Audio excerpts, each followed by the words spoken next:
Blackstone Publishing presents The New Space Opera, edited by Gardner Dozois and Jonathan Strahan.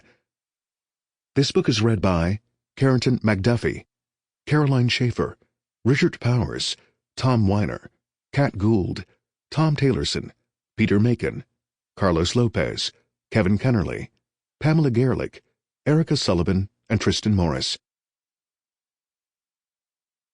Introduction.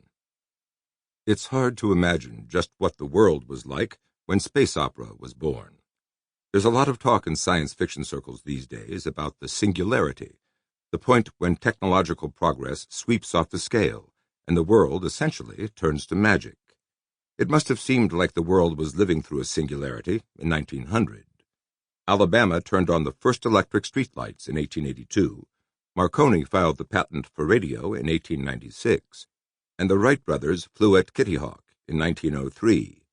It was an exciting time when science and technology seemingly could take on and solve any problem. It was also a time of frontiers, of the full flowering of the British Empire, which was bent on civilizing much of the world and of the settling of the American West. Jack Williamson, one of the pioneers of space opera, traveled west to New Mexico in a horse-drawn wagon in 1915. The same year that E. Doc Smith was writing the first great space opera novel, Skylark of Space. But we get ahead of ourselves. We should probably first touch on what space opera is, before we discuss it in any detail. The Encyclopedia of Science Fiction describes space opera as colorful action-adventure stories of interplanetary or interstellar conflict, while Jack Williamson, in the New Encyclopedia of Science Fiction, refers to it as the upbeat space adventure narrative that has become the mainspring of modern science fiction. And, perhaps getting closer to the feel of it, Paul Macaulay in Locus refers to lushly romantic plots and the star-spanning empires to the light-year-spurning spaceships, construction of any of which would have exhausted the metal reserves of a solar system, stuffed full of faux exotic color and bursting with contrived energy. It is, in short, romantic adventures set in space, and told on a grand scale.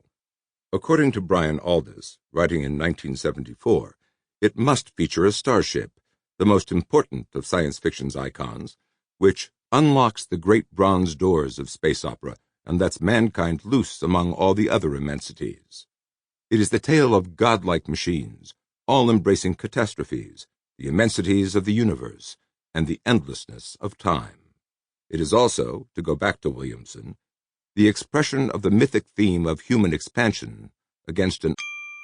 Sample complete. Ready to continue?